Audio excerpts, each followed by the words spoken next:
जय श्री कल की ओम नमो भगवते वासुदेवाय। दो योग ने मचाया हाहाकार और तीसरा आने को बिल्कुल तैयार। जी हाँ, दो खतरनाक योग के बारे में आप लोगों को बतलाया था, दो तिथियों के बारे में बतलाया था। उसका असर कितना भयंकर सभी के सामने आए, उसके परिणाम। हिंदुओं का संहार लगातार होता चला जा रहा है। बांग्लादेश में, पाकिस्तान में भी अत्याचार लगातार बढ़ रहा है, लेकिन हमारे देश में भी क्या ये अत्याचार खत्म हो गया है या हमारा देश भी इससे अछूता नहीं है? दरअसल जो प्रेडिक्शन दी गई थी ज्वालामुखी योग के कारण, अंतिम अमावस्या के कारण और दिसंबर महीना जाते जाते बहुत सारे सबक देकर जाने वाला है। इतनी आसानी से नहीं होगी विदाई। देख लीजिए किस प्रकार हाहाकार मच गया है हमारे पड़ोस में और हमारे देश में। आंदोलन के लिए, हिंसक आंदोलन के लिए दो कम्युनिटी के लोग बिल्कुल सामने सामने सड़कों पर।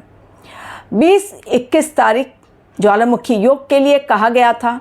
21 को मध्य प्रदेश के सिरों में अचानक से हिंदू और मुसलमान आमने सामने आ गए।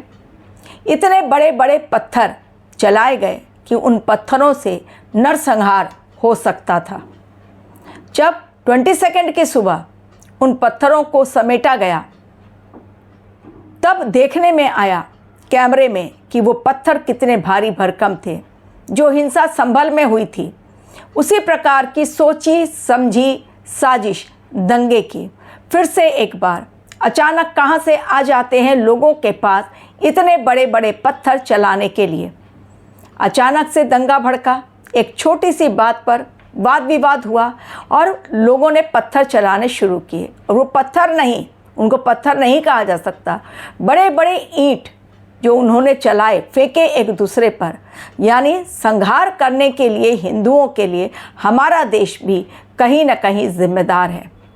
क्यों नहीं ले रहे हैं एक्शन हमारी सरकार? जब तक नहीं होगा ऑपरेशन सिंदूर जल्द से जल्द, तब तक इसी प्रकार के हादसे और इसी प्रकार का संहार देश हमारा झेलेगा। जी हाँ, ऑपरेशन सिंदूर दिल्ली ब्लास्ट को काफ़ी समय बीत गया। अमेरिका ने झटपट ले लिया अपने देश का बदला। जितनी देरी होगी ऑपरेशन सिंदूर को स्टार्ट करने में, उतनी ही ज़्यादा तकलीफ़ें हमारे देश के लिए, चुनौतियां हमारे देश के लिए बढ़ती चली जाएंगी। कारण दुश्मनों के साहस, हौसले और अधिक बुलंदी पर जा रहे हैं।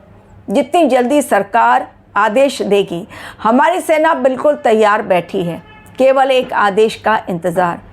तो अब कुछ घंटों पश्चात आ रहा है वो खतरनाक योग जो मचाएगा और हाहाकार।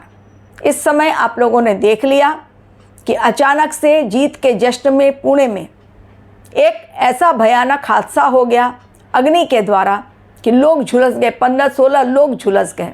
कहीं पर ट्रेन एक्सीडेंट, कहीं पर प्लेन क्रैश, कहीं पर आतंकवादी हमला और कहीं पर एक साथ ग्रुप में आकर लोगों को मारा गया, गोलियां चलाई गईं। ये चीज़ें ऐसी ही हैं इस समय। युति इस समय ऐसी ही बन रही है, ग्रहों की चाल इस समय ऐसी ही है।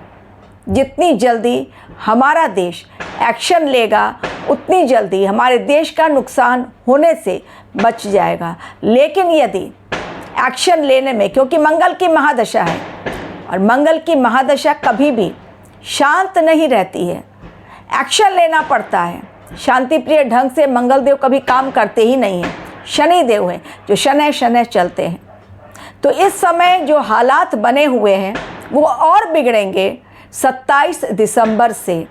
कारण 27 दिसंबर को षडाष्टक योग बन रहा है। षडाष्टक योग बन रहा है वो राहु केतु के बीच नहीं, शनि मंगल के बीच नहीं, बल्कि इस बार अलग, यानी बुध देव और गुरुदेव के बीच। षडाष्टक योग कब बनता है? जब षडाष्टक 2 ग्रह 6ठे और 8वें ग्रह में कुंडली में भाव में बैठे हों, छठे आठवें भाव में, या फिर 150 डिग्री पर वो स्थापित हों। तो ये 150 डिग्री पर रहेंगे गुरुदेव मिथुन राशि में और बुधदेव धनु राशि में, लेकिन उनके बीच का जो डिस्टेंस रहेगा वो 150 डिग्री रहेगा। इस कारण षडाष्टक योग बन रहा है और ये षडाष्टक योग डेफिनेटली चीज़ें बिल्कुल सही नहीं दिखलाई पड़ रही हैं। चुनौतियाँ पूरे विश्व के लिए बहुत ज़्यादा, लेकिन हमारे देश को भी इन चुनौतियों से गुजरना पड़ेगा।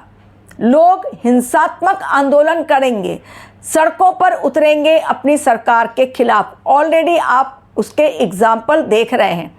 अचानक से अरावली का मुद्दा ऐसा उठा कि जयपुर में लोगों ने प्रदर्शन किया अरावली को बचाने के लिए, क्योंकि यदि अरावली नहीं रही तो फिर दिल्ली में, राजस्थान में और कई जगहों पर जहाँ जहाँ से अरावली की पहाड़ियाँ गुजरती हैं, हमारे देश पर बड़ा खतरा मंडरा रहा है।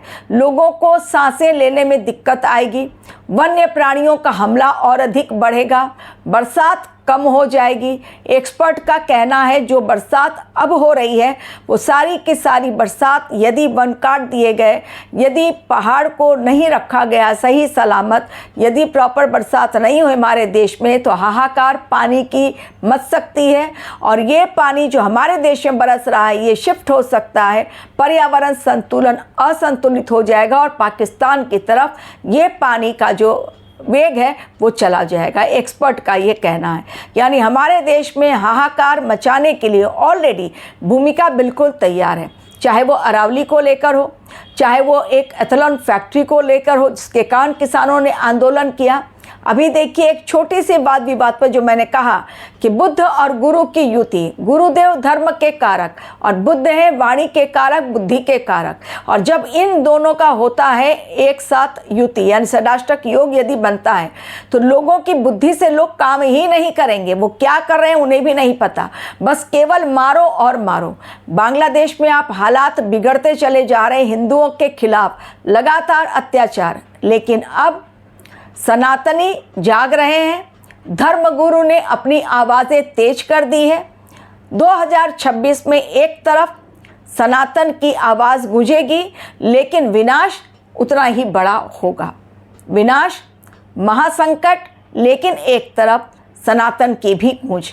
कारण इस बार धर्मगुरुओं ने मोर्चा खोल दिया है, कथावाचकों ने मोर्चा खोल दिया है कि अब हम हिंदुओं पर अत्याचार नहीं होने देंगे। जो सिरों में हुआ मध्य प्रदेश के, वहाँ पर जो हिंदू धर्म संगठन है वो लोग आ गए, हिंदू विश्व हिंदू परिषद वो आ गए सामने, करनी सेना आ गई सामने, पुलिस को फोर्स किया गया कि एक्शन लो जिन्होंने ये सब किया है। अब सभी लोगों की एक ही डिमांड, जो बुलडोज़र बाबा कर रहे हैं यूपी में, एमपी में भी सरकार को बुलडोज़र का यूज़ करना चाहिए, तभी वहाँ पर क्राइम खत्म किया जा सकता है। तो 27 दिसंबर षडाष्टक योग दे रहा है फिर से खतरनाक संकेत, यानी दिसंबर का लास्ट 3-4 डेज और अधिक उत्पात मचेगा। हिंदुओं के संहार की और खबरें आएंगी, ऑलरेडी बांग्लादेश से आ रहा है, एक के पश्चात एक। पहली खबर, एक युवक को पीट पीट कर मार डाला गया, शव को जलाया गया, लटकाया गया, बर्बरता की गई। दूसरा, वहीं के एक नेता के घर में आग लगा दी गई, 7 साल की बच्ची की मौत और झुलस गई 2 लड़कियां, हॉस्पिटलाइज्ड हुए। तीसरी घटना, फिर से एक बार एक नेता के सिर में गोली मारी गई। लगातार हिंदुओं पर बढ़ रहे अत्याचार, ये डाउनफॉल का समय है बांग्लादेश के लिए भी और पाकिस्तान के लिए भी। और इस कारिस्तानी के पीछे जो बांग्लादेश में हो रहा है ये मुनीर की चाल है। वो बांग्लादेश को अपने शिकंजे में लेना चाहता है, लेकिन बांग्लादेश ये समझ नहीं पा रहा है क्योंकि वहाँ पर अंतरिम सरकार है और फरवरी में अनाउंस हो गया है इलेक्शन का। तो लोगों को अपनी सत्ता से बेदखल नहीं होने के लिए कुछ भी करो, लेकिन अपनी सत्ता को बचा कर रखो, या ज़्यादा दंगे हुए तो इलेक्शन की डेट आगे बढ़ा दो ताकि हम अपनी सत्ता पर कायम है। लेकिन बांग्लादेश, पाकिस्तान, चाइना और अमेरिका, आने वाला समय भीषण भीषण भयानक इनके लिए है। नहीं बचेंगे ये देश, काफ़ी नुकसान झेलना पड़ेगा इनको। और पाकिस्तान तो वैसे भी खंड खंड होता हुआ दिखलाई पड़ रहा है, लेकिन बांग्लादेश भी चूंकि अब पाकिस्तान के रास्ते पर चल पड़ा है तो उसके भी हालात बहुत ख़राब। और पश्चिम बंगाल में तो अभी नई पार्टी का जो ऐलान कर दिया गया है बाबरी मस्जिद के नाम पर 100 सीटें चाहिए, लेकिन उसके लिए भी रिक्वेस्ट करनी पड़ रही है कि भाई 100 सीटें दिला दो, वरना ये ईंटें जो आई हैं डोनेशन में और जो पैसे आए हैं वो बेकार चले जाएंगे, क्योंकि बीजेपी की सरकार आएगी वो तो तुरंत ध्वस्त करेगी, तुरंत बुलडोज़र मार देगी, ख़त्म 1 सेकंड के अंदर जो भी नींव रखी गई है होने ही नहीं देंगे वो। वही 2026 की ही बात है। बाबरी मस्जिद का विध्वंस पहले भी हुआ और इस बार भी होगा। एक्शन भारतवर्ष जितनी जल्दी ले लेगा नुकसान हमारे देश का उतना कम होगा। अन्यथा जो योग बन रहे हैं 27 दिसंबर के, वो जाते जाते 3-4 दिनों में भयानक आंदोलन, भयानक वाद विवाद, मार पिटाई, पुलिस का एक्शन, मिलिट्री सड़कों पर, बहुत सारी चीज़ें दिखलाई पड़ रही हैं। Thank you very much for watching my